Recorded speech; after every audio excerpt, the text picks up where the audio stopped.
contextual media and advertising session, transforming and redefining the relationship between the consumer, advertising, and media platforms. We have a very interesting panel here today in that we have several individuals from traditional media, traditional advertising, broadband content, what I would refer to as digital advertising, if you will, and subject matter that I think is of great interest to everybody in the industry, in that user-generated content and branded content, and for that matter, the distribution models that are out there today are drastically changing and evolving into a business model that really requires for partnerships to be taking place both between the consumer, the advertiser, and the the content creator and distributor. So all the parties that are sort of at the table today really have a unique role in terms of how content is created, distributed, and subsequently evolves within the overall distribution of the marketplace. I'd like to introduce our panelists. The way we're going to start this is each individual will talk a little bit about, give a little background on themselves as well as their companies and where they are in this space. And then we're going to open it up to what I would consider to be probably a pretty engaging discussion about this subject matter. To my right, I have Alan Cohen. Alan is Executive Vice President, Managing Director of Initiative Innovations. To his right is Reggie Bradford, CEO of Vitrue, correct? Whatever you want to say, yeah, close enough. To his right is David Tochterman, Executive Vice President, Executive Producer of Channel Blast. To his right, Darren Gill, Vice President of Business Development, Entertainment ChoiceStream. And then finally, Greg Foster, Vice President of Corporate Development, TBS. Greg, we'll start with you. All right. I was hoping I would hear all my distinguished colleagues lay out the format and I would be the last person, but I'm glad to be here. I run corporate development at Turner, and just most people probably know what that means, but for those of you who don't know, Turner includes our news division, which is CNN, CNN.com, CNN International, et cetera, and our entertainment division, which is made up of TBS, TNT, Turner Classic Movies, Cartoon Network, the Atlanta Braves, et cetera. So what I do basically is I'm out looking for investments and acquisitions on behalf of those companies, also looking at ways that we can grow with respect to our new product development agenda.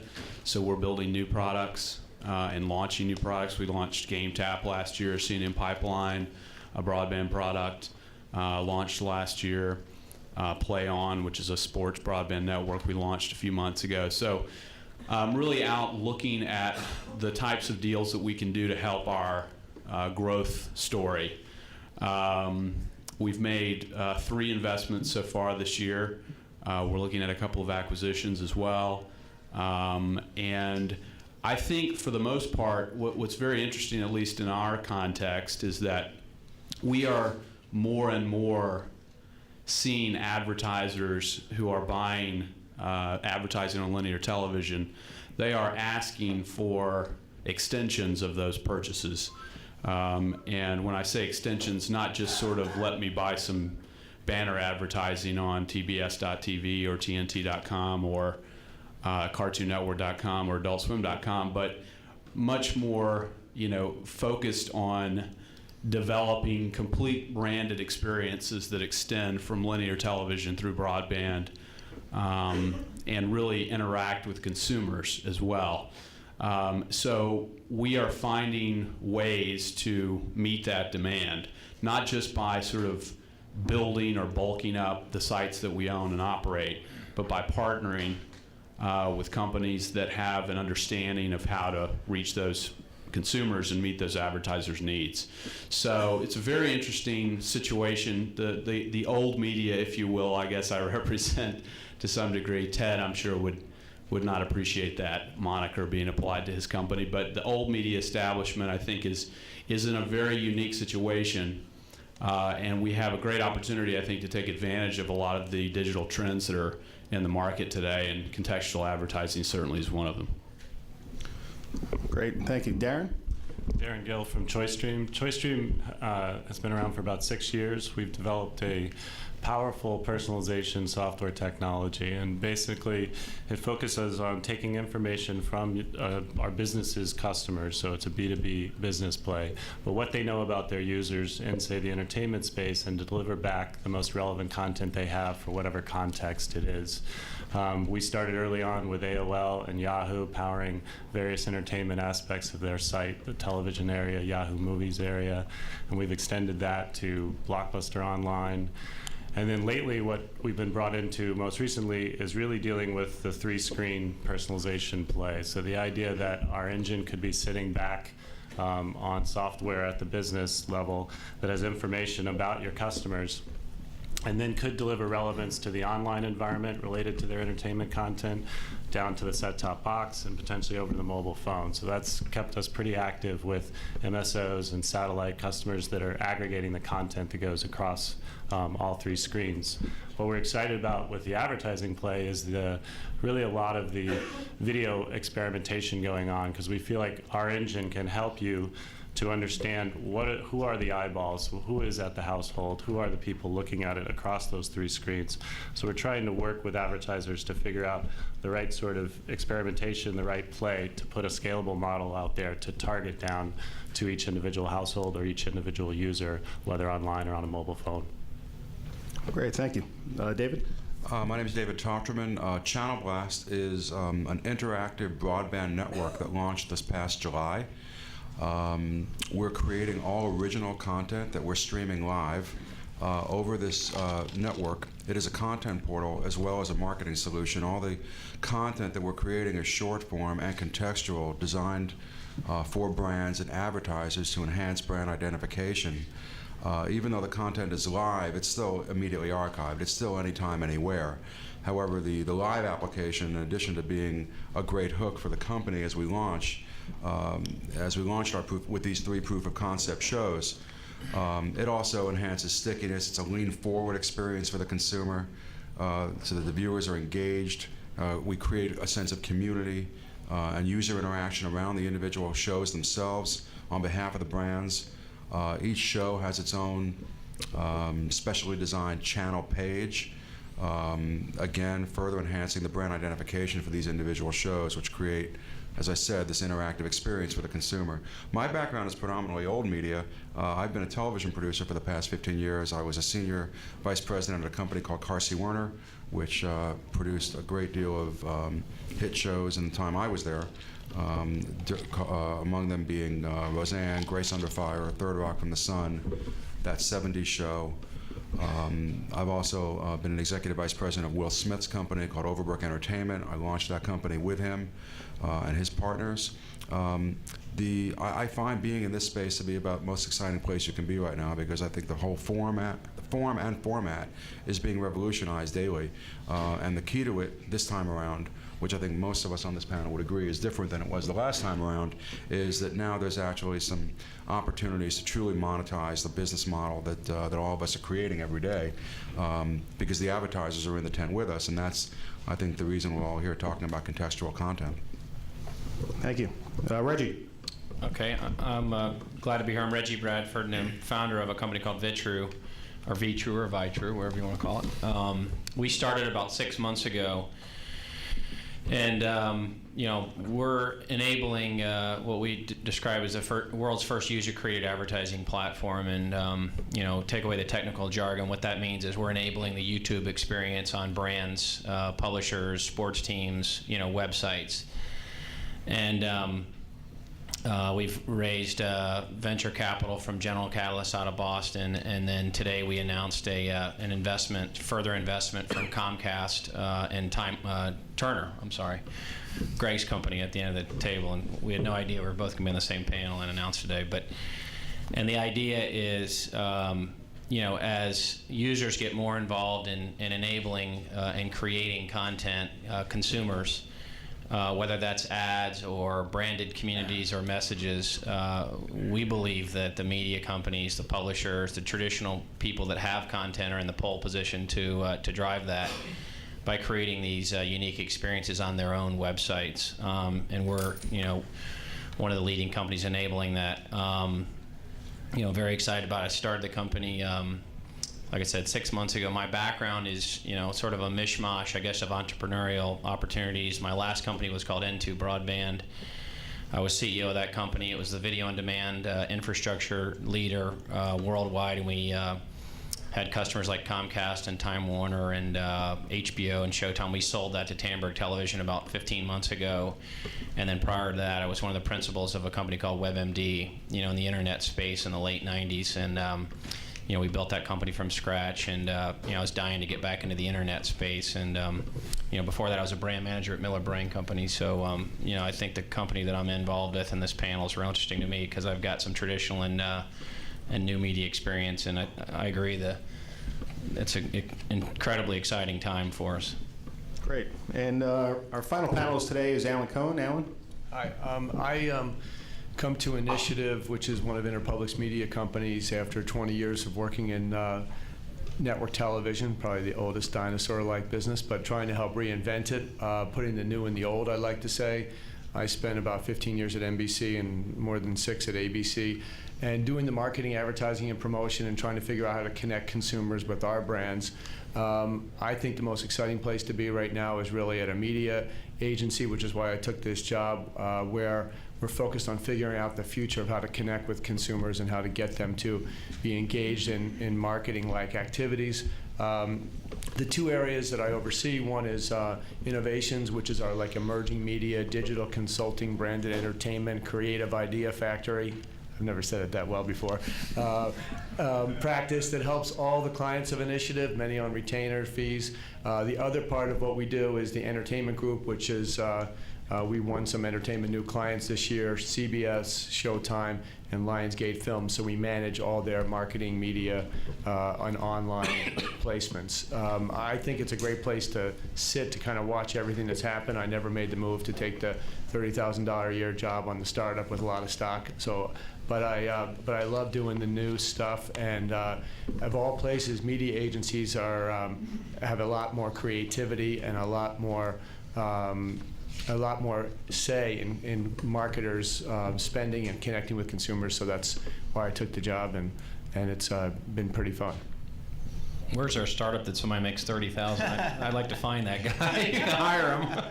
I think they're actually outside exhibiting. So thank you all for those introductions. I think to start off, where I'd like to focus in initially is this whole idea of the consumer. There's a lot of discussion out there today with the likes of YouTube, MySpace, iTunes. It sort of feels like a .me landscape where it's all about the consumer. As I was telling the gentleman on my way out, I caught up on about a month's worth of Hollywood Reporters and Ad Ages, and everywhere you turn, be it the AMA or other conferences or editorial that's being written, everybody's talking about how the consumer is in control and how brands should turn over their brands, their advertising to the consumer. There's a user-generated creative company represented up here. Current TV has been pressing this viewer-created ad messages for a while.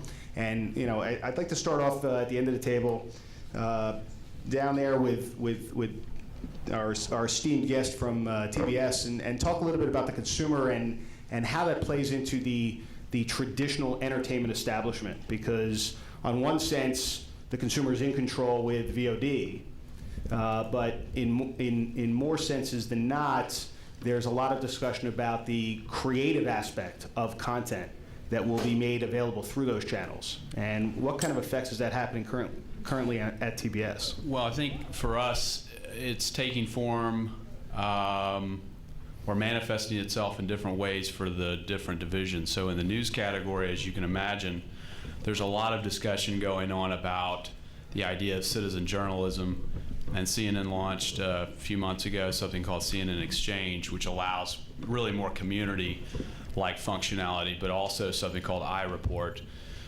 which if you watch The Daily Show, there was a hilarious spoof on iReport for CNN. This idea that sort of reporters can live in the field and happen upon some event, be it a tornado or a plane crash or something to that effect.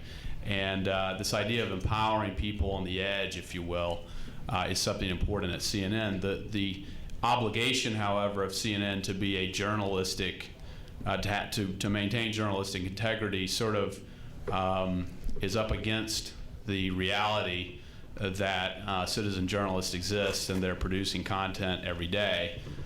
So trying to vet that content is a challenge for CNN, but one that I think CNN's taking head on and trying to benefit from. On the entertainment side, we benefit from having a comedy brand in TBS, even though that comedy brand's driven mainly by syndicated content.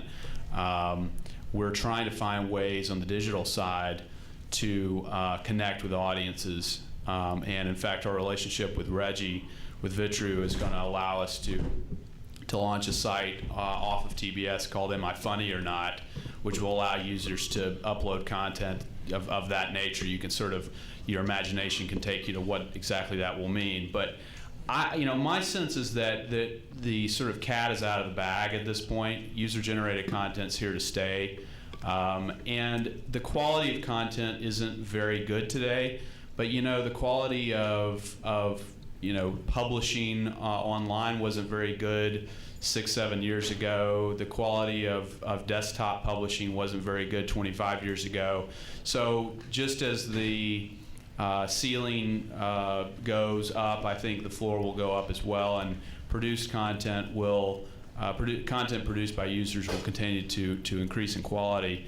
And my hope, or our hope at Turner, I think, is that branded media environments will attract, by message, will attract a lot of those good producers to bring their content into our environments. And we have some other plans, which I can't really discuss in public detail, but we have some other plans to build completely new media environments that will allow us to capture some of that content as well.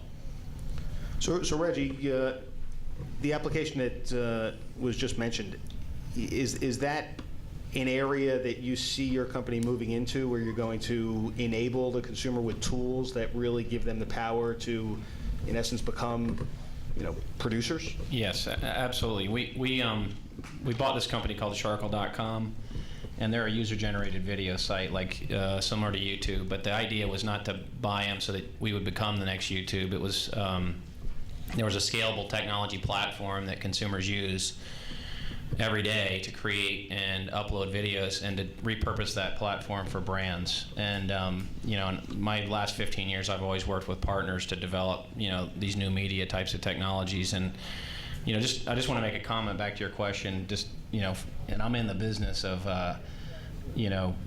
enabling this new technology, but one of the companies I sort of thought about when I started it was iPod. I know they're used a lot in the press and all that, but if you think about iPod, the consumer controls the content inside of that iPod.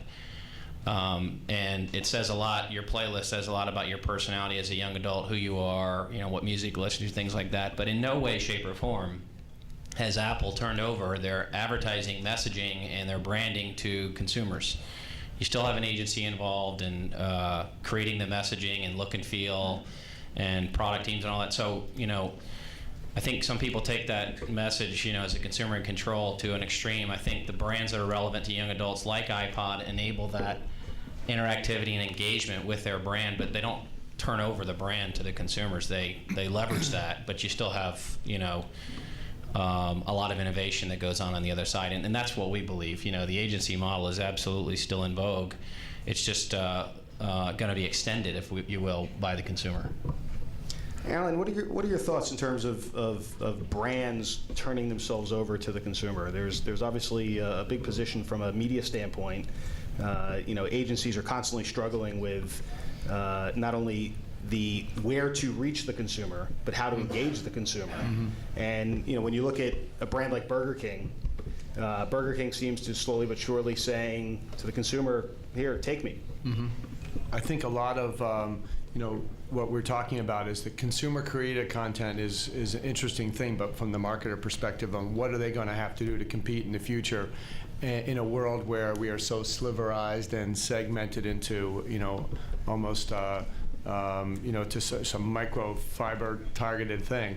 I think that companies, we think the answer is a lot about creating more content and helping our marketers figure out the different types of content to create. In some cases, if you're a film company, you have an easier way of inviting consumers to create content and then using that stuff to help market, that whole pass along where you have brand evangelists talking about your movie or television show before it comes out. Brands have a tougher time with that because they can risk doing more damage to their brands by there's a long-term effect of doing something that doesn't work. But ultimately, I think the answer is, for us, is what other types of content, what platforms do you need to be on, but what other types of content can you create? And it's not the 30-second spot. It may be, in the case of something we did for AOL, where we tried to beat the DVR TiVo machine, and we created a 5-second spot that you can't skip, because when you fast forward with your TiVo, you get that little TiVo jump back effect. So we made a 5-second piece of content along with AOL where you couldn't skip it. So when you're skipping pods, it's kind of integrating some insight into using the tools in a new way, but a lot of it is really going to be about how do you create longer form content that has some interest and some appeal to consumers. So from a .me world, we sort of shift in for a second into what PricewaterhouseCoopers recently called lifestyle media. This concept that the consumer is taking a journey, and as brands get to understand that journey a little bit more, both in terms of when they want information and where they want information with this time shift and screen shift taking place, the brand is also able to engage that consumer at the right point to make a buying habit, or for that matter, make a choice, be it test drive a car or purchase a product. I'd like to have David touch on this a little bit, because I think that, excuse me, Darren, if you could touch on this a little bit. I think that is very much driven by user data, and understanding and collecting that data at that level is enabling companies like Allen's or companies like my own, Ogilvy, from the advertiser's perspective, to be able to have a higher quality of discourse with a consumer at the right time when that consumer is open to that. And there's a lot of question even today about the technology that's used online and how true that information is in terms of reporting. Maybe you can shed some light into this idea of lifestyle media. Well, we think of it in terms of, we've built the technology so that you can actually drill down to one-to-one, but obviously in an advertising setting, it's about aggregating the audience. So that's where you want to get your messaging out. So what we've been doing is transforming and thinking about what do we know about those users, and we focus on the content as well as the user. And you basically use what we know about content, so if it's movies or music or television shows or that type of programming, we've built a system of understanding what are the preferences of users that drive that. So in many ways, what users touch, so the data you get is, did they download did they set their TiVo for a certain television show? Did they download a certain movie from one of the movie sites? Those end up being your data points to help understand, but it's within a system that enables you to know more about, in terms of lifestyle, what are the preferences of this user, what are the things that they like in terms of demographics in the broad picture. So we think it's exciting that the relevance really comes down to, do you have a user out there in front of you at that time, that screen, wherever you are, who's actually going to have interest in what this product is. So it's still up to the content itself to engage the user, whether it's a good commercial spot, whether it's a good compelling advertising that your agencies or the agencies here will help to create the creative.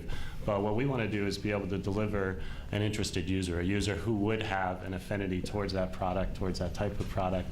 And then if you get them engaged, like you mentioned long form, I know TiVo's experimented with the interactive dot that shows up when a certain product is on one of the screens, and you can go to an interstitial page that could send you to a long form video.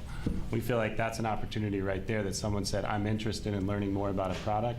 If you know something about that user, you should fill out additional products, that other types of things related to that's similar to the one, now that you have an interested party, so that it's not just sort of a dead-end silo experience. They're just going to learn about the Ford Explorer. They could actually say, if users like the Ford Explorer, what other products, what other long-form video do we have now that we've got an engaged user? And based on that, I mean, do you see then the interaction taking place where that consumer can be pushed over to Driver TV, for instance, which is a VOD channel, and get more information about that vehicle? And is your system interfacing with the cable operator, or for that matter with Initiative, with their clients, to where that data is being carried back and then being applied in real time to what's being served up to that screen? Yeah, our customers are definitely in the cable operator, the online, the aggregator of the media in that environment. So you are capturing the data, and it all depends in different contexts and different settings as to what are the privacy, have users opted into it. So that can vary. But what's interesting is to be able to leverage or act on a small amount of media and a small amount of data points in a profile. So you have a household and you have 7 different data points on different pieces of content, to be able to leverage that so that you can take an engine and push the right thing. So if it's Driver TV, it could be as simple as just sorting your television listings for relevance, so that you don't have to look at 200 going numerically, but go ahead and deliver it back. But from an advertiser perspective, I think it's trying to figure out, when you have that user, what are the things they're going to be interested in, and aggregating an audience of users that would be interested, of consumers that would be interested. I think that's one of the hardest things, which is, what is that content that's going to get people so excited? A lot of what we spend a lot of time, and maybe this is too agency speak, but we spend a lot of time on, how do you connect with this right person in this sliverized, personalized, customized world where there's 50 different kinds of 22-year-olds, and people under 30 don't know the difference between media and new media. I grew up with 3 networks, and now I'm inundated with all this choice. And but how do you find that one person, and then what are you going to serve them that's going to make them then spread to everybody else your message? And it isn't really for a Home Depot doing a VOD channel on how to garden, because that's an obvious one. There's certain obvious ones where you can do integrations into branded entertainment deals, but those are one-shot things. So what we haven't figured out is what's in between that space of all this consumer-created content, and how can we harness that in a different kind of way, and what can brands do to produce their own programming that's going to actually be interesting, to be able to get a group together to actually connect with them. And anyway, that's a lot of what we struggle with. Can I add Please, something? please. I think Greg made a good comment that What about me? I think you did too. That I agree with. That if you look at the evolution of cable television and publishing, the bar was pretty low when the content first came out. I think, and this is a comment that I feel strongly about as an industry, we need to be careful to make sure that we offer the consumer a great user experience and the like, before we start focusing too much on trying to monetize those eyeballs and that type of thing. And the reason I say that is we're in discussions with all kinds of brands and media companies and publishers. And I like the TBS model because it's a call to action for consumers. Am I funny or not? And there's a $10,000 prize for the best videos. You get a chance to go on television. TBS is going to promote it on TV, and it's a great user experience, as opposed to launching a site from day one, throwing in pre and post roll advertising, and mucking up the user experience. There's going to be plenty of time to monetize this, but I feel like this is an evolution, and if we get it right, I think this is a whole new opportunity, for all those involved, and where you can find people that are passionate about something. Like Cincinnati Bengals, we launched a site, 5,000 video views in the first 2 days from the fans of the team, but there's no advertising on the site. And I think the click-through and all those kind of things, we're working on them, everybody else is, and I think they're exciting, but we just got to make sure we give the consumer a great experience, like YouTube did, frankly, for the first year and a half before they introduced advertising. And time will tell. So shifting gears, from the user to the media side, if you will, in terms of the user's journey or path, I'd like to touch for a second, probably on what is the key driver in this formula, and that is really the content. Content is an engagement tool. It's a reason that I have my job at Ogilvy in terms of providing our clients, be it IBM or Cisco, with opportunities to create original content that engages the consumer when they want to be engaged. And I'd like to touch for a second on Channel Blast. David and I met in New York last week. I'm losing track of time. And I found Channel Blast to be very interesting in terms of the approach that they're taking. I think that's going to lead us into a little bit of a discussion in terms of niche networks. But David, in terms of content and where you see things headed, obviously you guys are producers of original content. You have a traditional television background in terms of producing content. The format in which you're producing for the environment online is much different than that of television, which there's a lot of discussion in terms of short form. What is short form? I had somebody ask me yesterday, do I consider the Academy of Motion Pictures definition of short films to be short form? Maybe you can shed some light in terms of, where we headed down this content path, from branded content to original content, user-generated content to produced content, branch content from Fox's 24. There's this enormous mound of content being thrown out there, and obviously we have to find places to put it. We need to find ways to monetize it. Most importantly, we need to find consumers who want to view it. I think all of that comes down to the storytelling. So, from a content perspective, is there too much? Is there not enough of the right content? And where do you see the future of content going? Well, I still think the content is king, and I think I think you would agree with that. The question is, good content can be, long form. It can be short form. It can be an ad. Right? People talk about ads. Great people watch the Super Bowl so they can watch the commercials. So it's the thing is you can't really trick the audience into watching something they don't want to watch. I think the key online is it's a much more personal experience with the content, and that's what I find kind of exciting about it. It's more like radio than it is like television. Television traditionally is you and your family can watch the same show together in the living room, and everybody watches it at the same time. The computer is really much more like radio. You have a one-on-one relationship with that show. It's you and your computer. And so I think that alone makes the content much more engaging. Look, right now we're throwing an awful lot of stuff at the audience. There are an enormous amount of sites with really good content, by the way, that they're all aiming at the same young guys. To me, I think the future is you've just got to be able to create content in this space, or any space for that matter, that the audience will watch by choice. Most of us, I think, are an advertiser's nightmare. We're clicking off every pop-up. We're doing everything we can online to avoid being advertised to. And I think the contextual part of what's relevant for this panel is, what Channel Blast is really doing is flipping the product placement model. Instead of finding a way to include the product in the show is the product. We have one show, for instance, that's a music show called Room 1015, which was sponsored by a major music retailer that's recently gone out of business.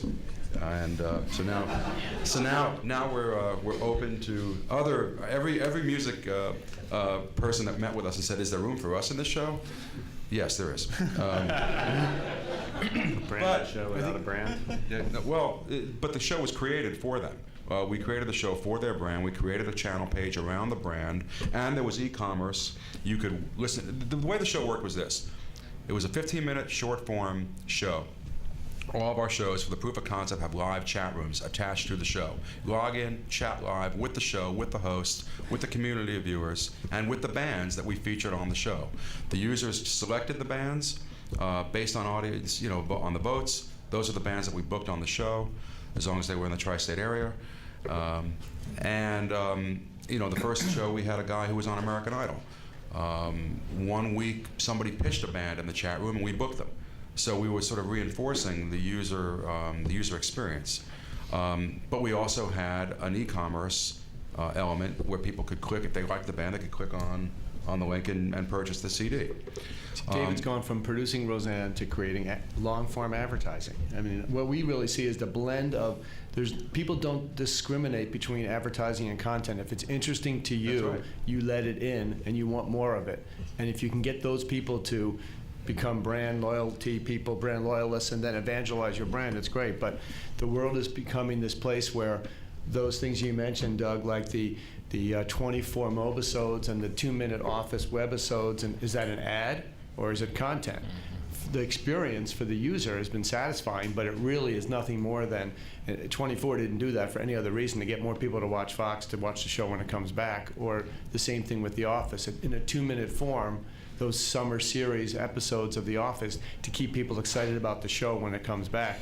We just see a huge kind of shifting where advertising is content and people are not discriminating as much because they may prefer to see something that is a long-form ad in some definition rather than a 60-minute show to give up another hour to take in Nip Tuck or something. The other comment I would make is that I think a lot is said about disaggregation of content from brand.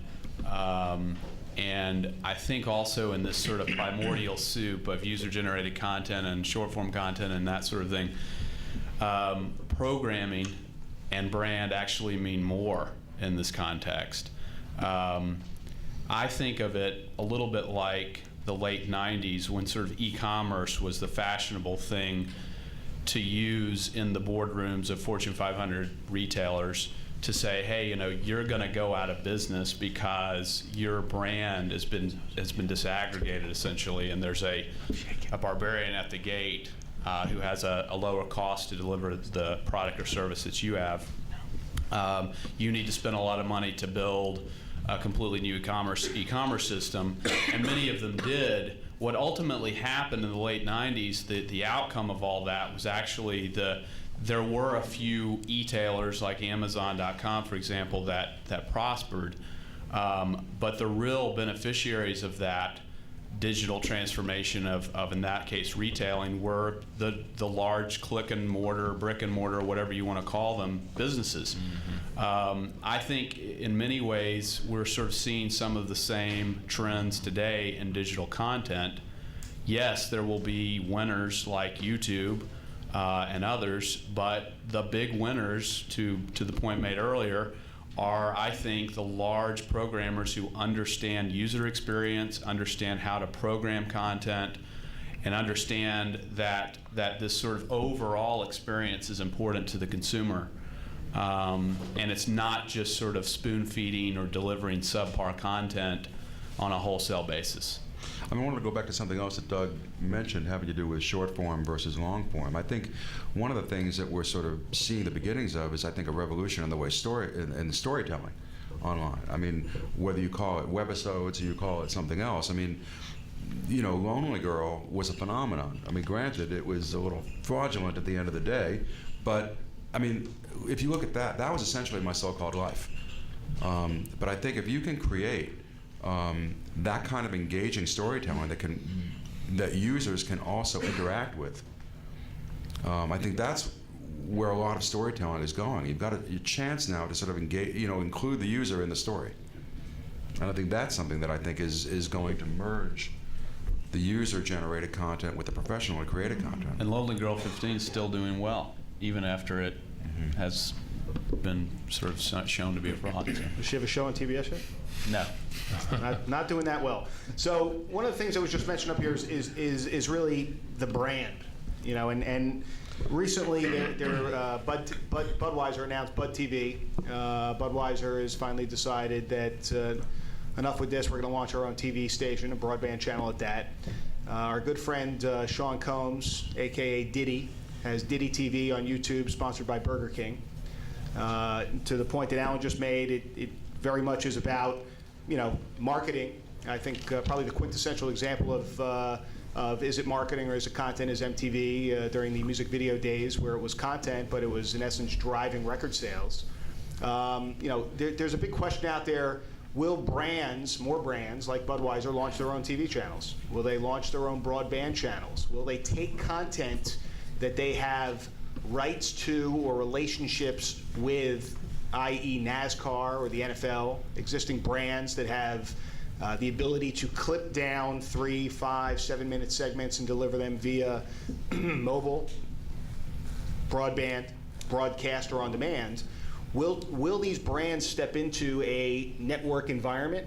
And if they do, like Budweiser, with an aggregated core male Bud drinking middle America audience, okay, will they actually be able to get other brands that want to reach that audience to advertise or market on their network and subsequently flip the model where now all of a sudden they're becoming a revenue generating mechanism through media versus that of the traditional sale of a can of beer? So Did you just describe television? the Basically. From the can of beer, yes. So, you know, I mean, that's how television started, right? I mean, that's just it's how aggregated television audience. started, and it sort of feels like we've come full circle. I'm The surprised only it's taken this primary long. difference being that we now have the web, which is a two-way communication tool, which really allows companies like yourself, Darren, to capture that information and create a B2B engagement to the consumer. So, you know, based on having come full circle in this branded content space, you know, how does that affect the landscape? And be it TBS on one side, who has, you know, several of the brands that I think I mentioned relationships with, or be it on the initiative side with an advertiser, sort of, you know, where is that playing into your future plans, and how do you see that rolling out over the next 2 to 3 years? Well, I think a lot of it is not necessarily new. I mean, BMW, the first example of that whole advertiser content thing that I know of is the BBDO, BMW Films program, where they put that out there early on. Bud TV, I think that they should be applauded for it. I think ultimately what these brands are figuring out is you got to own more content, create more content, but in a world where there's only a number of shows that you can reach 25 million people on network television to connect with everybody, what can we do to build a community of these consumer-generated people that may want to talk and aggregate around our products and brands? And I think that if you look at Ripe TV, there's other places that are going after certain demographics. That's a video-on-demand channel that goes after young men. There are, I mean, while the relationships are becoming more individualized, there are more of these kind of Bud TV things we're going to see that ultimately you just need one YouTube to sell a year and a half later for $1.6 billion. You need one Bud TV, one thing that the Home Depot does, one thing that somebody does, that a marketer does, that gets so much interest and so much buzz, because isn't a lot of this sort of how the music business started, about word of mouth, which is when you get that, if I can go see a band at the Avalon that no one's ever heard of and never been on the radio, and I don't even know if they have a website, and there's 400 people standing there waiting to get in, how did that happen? Well, that's kind of like how I think that one of these marketers' channels can take off, and all of a sudden, you know, we're in a different space where they can then go sell advertising to other people. But I think it does happen because the content was good. I mean, the band was good, so it caused the word of mouth. I mean, people talk about television shows that they like because it's good. They like it. Has nothing to do with Bud or whatever. So if they can, you know, latch onto that experience, but we're all talking about more and more content coming to the table, and I think there is sort of this need for a vetting process of where those are, you know. At YouTube, is there any reason Bud TV should create it as Bud TV, or just do the good content that they want to create and make sure it's on YouTube and see if it creates the buzz or whatever that they would want? But I think that they're trying to create this community, which I think is the one thing that's hard to do on a YouTube place. The other thing I would mention, I think you are going to see more Bud TV, but not necessarily to that extreme. And I think I read they're spending $60 million, which is only 10% of their total media spend, or something like that. So I think in their minds they're taking a risk. It's a big risk or a big bet, but it's, you know, in the overall scheme of things, not that much. But for any brand, again, you can take a fraction of that, you know, amount of money and just enable the community. And again, if you just think about the web, you know, which I think is a little bit concerning if I'm a traditional television network and I've got to get on cable and I've only got access to so many eyeballs. You've got a global audience. Look at the long tail of, I don't know, 400, 500 million, billion people out there. There's going to be a sliver that you're going to be able to match up. They're going to be interested in your content and your brand on your site. And just to enable, again, millions of producers around the world to be able to create content doesn't cost you hardly anything. It's a great place to start. Yeah, the interesting thing about Bud TV, and the reason I bring it up, is when you look at, you look at Budweiser's relationship with Saturday Night Live, where they sponsor the music on SNL. You look at their emerging music sponsorship across the country. You look at their NASCAR relationship. You look at their NFL relationship. You look at their, the ability for Budweiser to renegotiate those deals to where, and SNL and NBC, they're going to want that content carried over because they have the aggregate eyeball.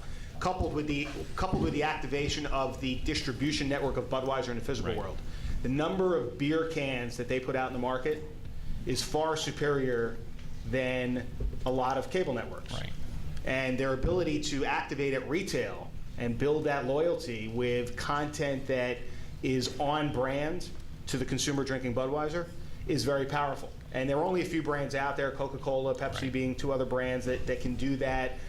Some of your consumer packaged goods have that kind of reach. Obviously, from a traditional media standpoint, right, there is, I would think, some concern from a Bud TV or other branded networks. You saying the music companies are going to start paying Budweiser? I'm supposed to look concerned. Right.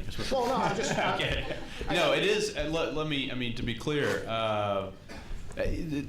I think it's important to take a step back. These companies have been doing this for a long time. I mean,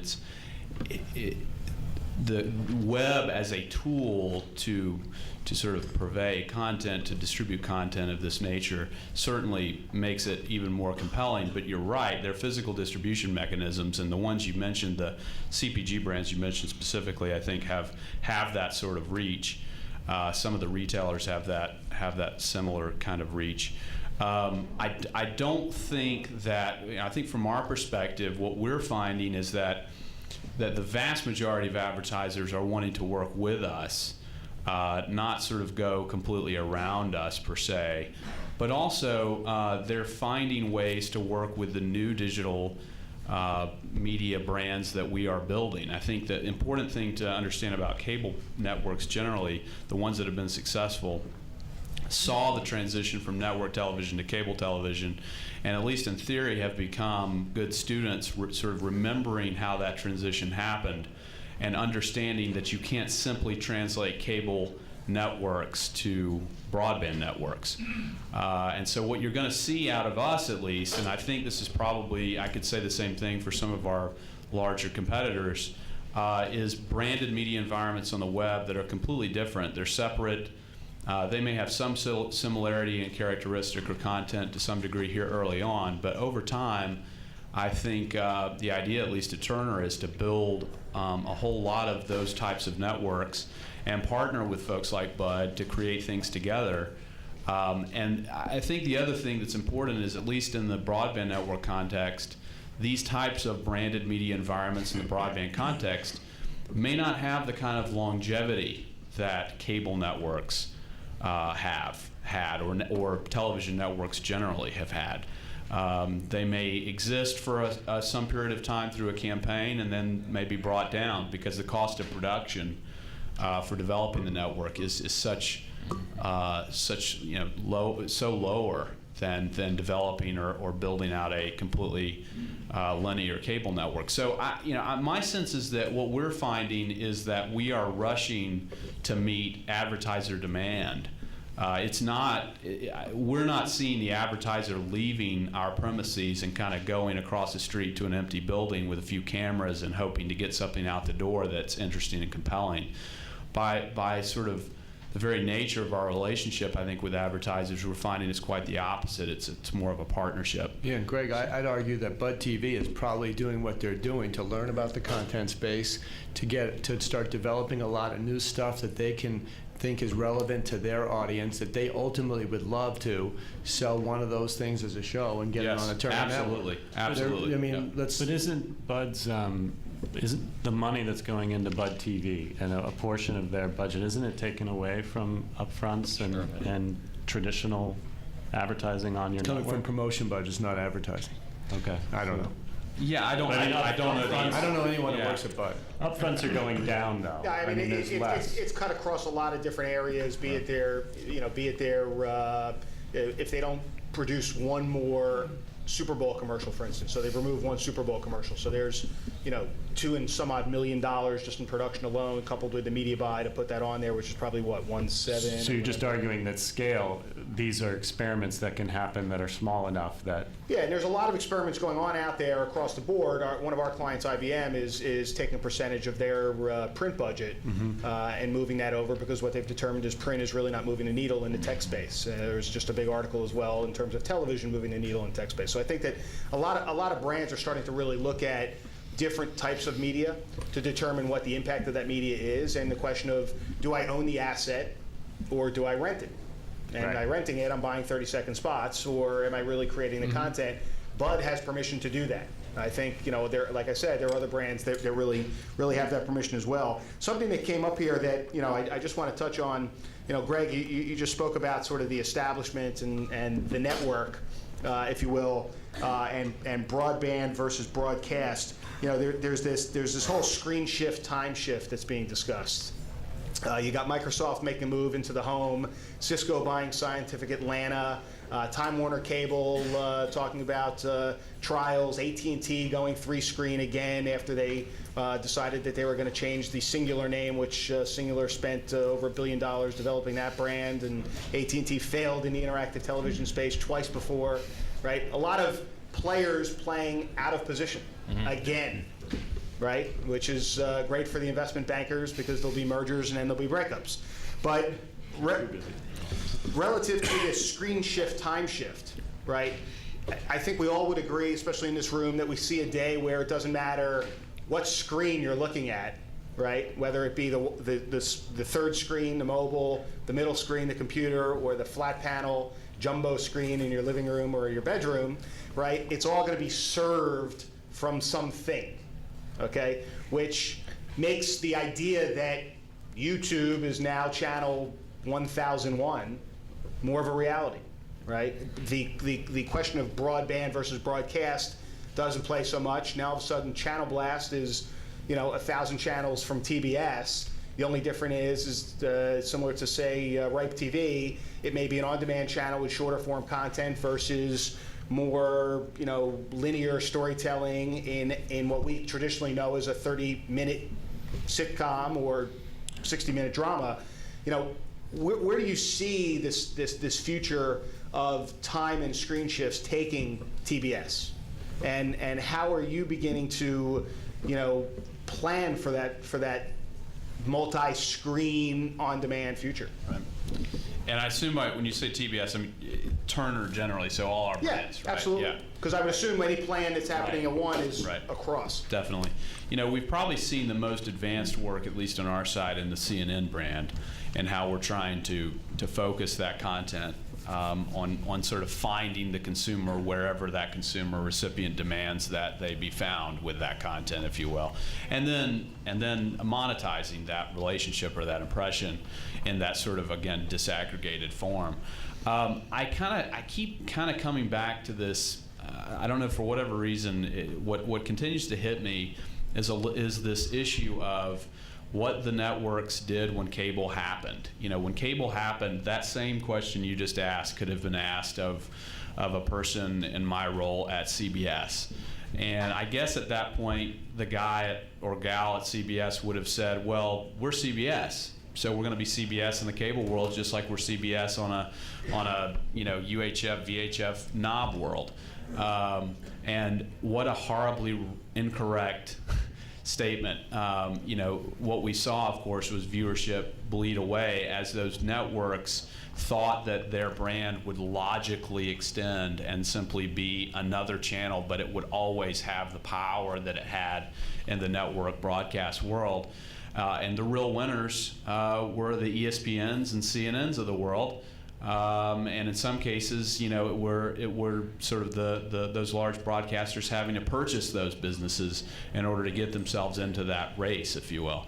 My sense is that it's our challenge to look at the broadband world very similar, in a similar way, but sort of, you know, if there were a half a dozen networks and hundreds of cable channels, there are going to be thousands or perhaps tens of thousands of broadband channels, which means that having big chunks of the sort of torso and long tail are going to be very important.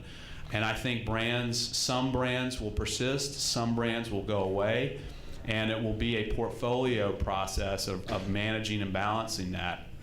But we're going to have to get a lot better at creating new media environments, and that's what we're doing. We're focusing a lot of our time doing that. And the other thing we're doing is we're acknowledging the fact that channels built solely on syndicated content, they will still thrive for many years, but at some point, people are sort of more focused on watching Seinfeld than they are necessarily focused on watching Seinfeld on TBS per se. So we understand that, and that's why we're investing a lot of money into building original content. So there's not a silver bullet, there's not a panacea if you're a group of cable networks like us to sort of, you know, getting into the broadband world and translating success one to the other. It really is a multi-pronged thing, but it focuses, I think, and derives its power on what we're good at, which is building, maintaining, and growing media brands. And whether that's in the cable business or in the broadband business, I think we're poised to do that. So Reggie, how do you see that shift affecting your business? Obviously, the third screen, you know, people's attention span, or for that matter, their interest in a commercial or a user-generated piece of content is going to be, you know, with a brand orientation, is going to be a lot less of a threshold in terms of accepting that than the traditional or the broadband world. Well, actually, I think it's a big opportunity for us because you know, I left the traditional television business 6 months ago, and we had developed this video on demand platform that the exciting thing was it was in 30 million homes passed, and, you know, cable's in 70 million homes passed. But the bigger concern was Google's got 400 million subscribers, or people that go to their site, and Yahoo has 400 million. And I think that not this generation, but the generation below us, you know, my 4-year-old sits in front of the Power Rangers site on the computer, and it's got full interactivity. He creates his own, you know, promotional commercial. He watches the show, and I think that generation will demand their video viewing experience will be interactive. It'll be on demand, and they'll control the programming. And, you know, what that means with a Cisco or Microsoft, you know, 3-screen experience, I think, you know, the infrastructure guys will figure out. But that will be the way that we consume video, and what do you call it, television or video? That's absolutely where we're headed. I think also it's important to note that on the screens outside of online, it's really difficult to use the same paradigms we've learned online, but we need to push forward. Like, there's such the interaction that your 4-year-old has with the keyboard, the mouse, the ability to power all that. It's not there in the television environment. It's not there on the mobile phone. And I think it calls for, and in order for those to take off, there's going to need to be a way to push content that's relevant to those users in a meaningful way. To expect them to pull down is just too difficult, and I think you're starting to see some of that in the marketplace now, where even though the content is getting more and more, the uptake isn't as strong as it was initially, because it's cumbersome and difficult. Yeah, and I totally agree with that. The challenge is the traditional television, you know, the cable plant, the barriers to entry are so high, the way they've built out the infrastructure, but also challenging to bring in new technologies because of the integration, and it's a lot easier to launch a broadband channel than it is a cable channel. We know that. Yeah. So my last question to each of you, and then we'll open it up for a little Q&A here. Obviously, what we've seen take place over the past 12 months is more of an accelerant than what we saw take place during the dot-com boom, which several of us lived through, as well as the bust. Which took place even more rapidly than the growth of cable, which took place even more rapidly than the growth of TV, or that of the growth of radio, or going all the way inception back to the printing press. So what we're seeing is this accelerant that's taking place with technology, coupled with consumerism. The point that's brought up in terms of the current generation, I have a 6.5-year-old, and her fluency on the computer is amazing, and the number of Neopets that she owns and how she's engaging with those Neopets and keeping them all alive, coupled with the Tamagotchis and the iPod and everything else that this child has, is a little bit of an overload for even me. Where do we see, if we were all sitting up here 3 to 5 years from now, with this audience at Digital Hollywood, because it seems that Victor Harwood is the only person that has been able to keep a conference alive during the dot-com boom and bust. Where do we see the industry going?